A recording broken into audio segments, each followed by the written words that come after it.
My name is Anna. I never thought my life would become like this. When I first met Mark, he was kind and full of promises. He said, Anna, I will take care of you.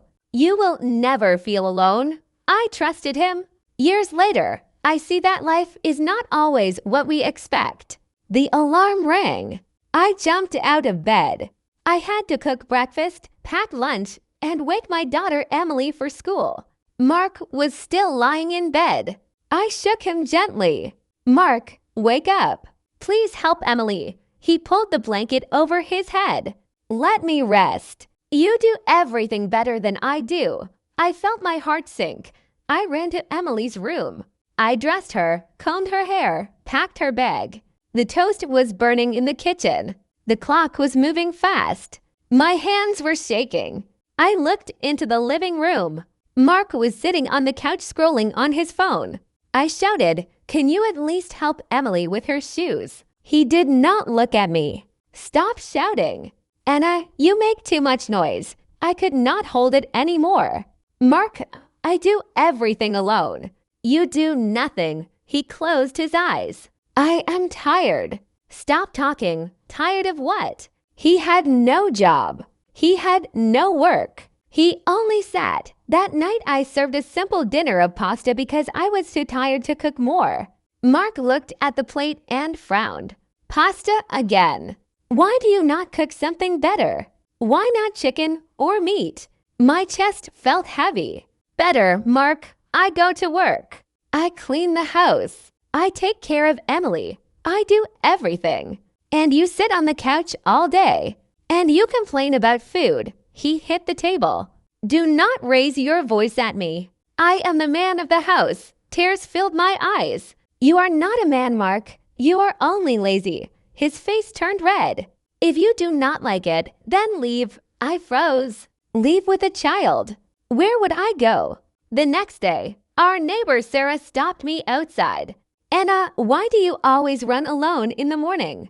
Does Mark never help you?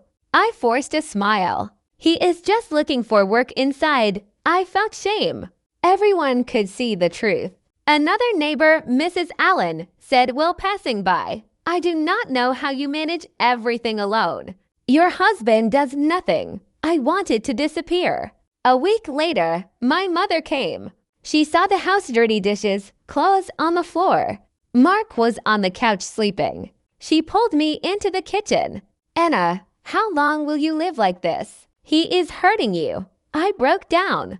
Mother, I cannot handle this alone. Emily needs her father, but he will not change. Mother looked at me. Sometimes men do not change until they feel the problem themselves. Her words stayed in my heart. Mark's mother and father came one afternoon. They looked around the messy house. His mother said, Anna, you are too strict. Mark is young. Give him time. His father added, Anna, men are different.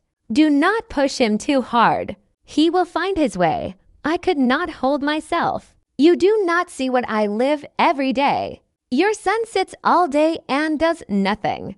I work, clean, take care of Emily, and he complains. Do you call this living? They looked surprised. His mother said, Anna, he is your husband. You should be patient. I shook my head. Patient. I am tired of patience. He cannot even do one small thing without complaining. They stayed silent. That night I sat near Mark. Mark, do you not feel sorry when you see me working all the time? He kept watching television. You women are made for this. This is your job. The words hurt me deeply. I stood up. No, Mark, I am not your servant. I will not cook for you. I will not wash your clothes. I will not clean your things. He laughed. You cannot live without me. I stared at him. No, Mark, you cannot live without me. The next morning, I cooked only for Emily and myself. Mark came to the table. Where is my breakfast? In the fridge, I said. Cook it yourself. He stood up in anger. Anna, you are not serious. I looked at him. You have made my life difficult for years. Now you will feel it. For 3 days, I did not touch his clothes. I did not wash his plates. I did not clean his side of the room. By the fourth day, he had no clean shirt. He had no hot meal. He looked tired, hungry, and lost. He came to me quietly. Anna, I cannot live like this. I kept folding laundry. This is the life I lived for years. Mark, now you know how it feels. His voice shook. I was wrong. I will change. The next week, Mark went out. He came back nervous. I found a job in a small store. It is not much, but it is something. I gave a small smile. That is all I ever wanted.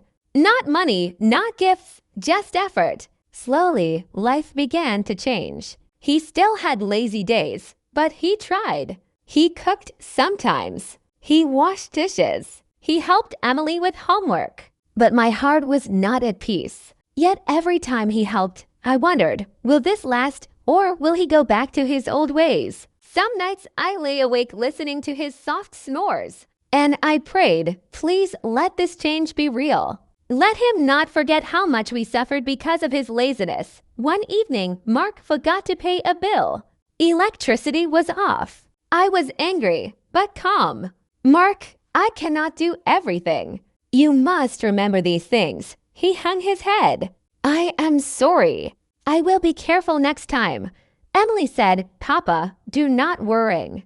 I know you are trying. Even small words gave him hope. One evening, while we ate together, Mark held my hand. Anna, I am sorry I was blind. Thank you for not leaving me. I looked at him and said softly, do not thank me. Thank yourself for finally standing up.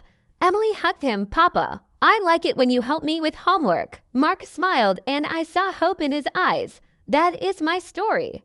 The story of a lazy husband and a wife who refused to stay silent. Because silence destroys, but honesty, courage, and effort can save. Life is not easy, but change is possible. Even the hardest person can learn if they feel the consequences and try.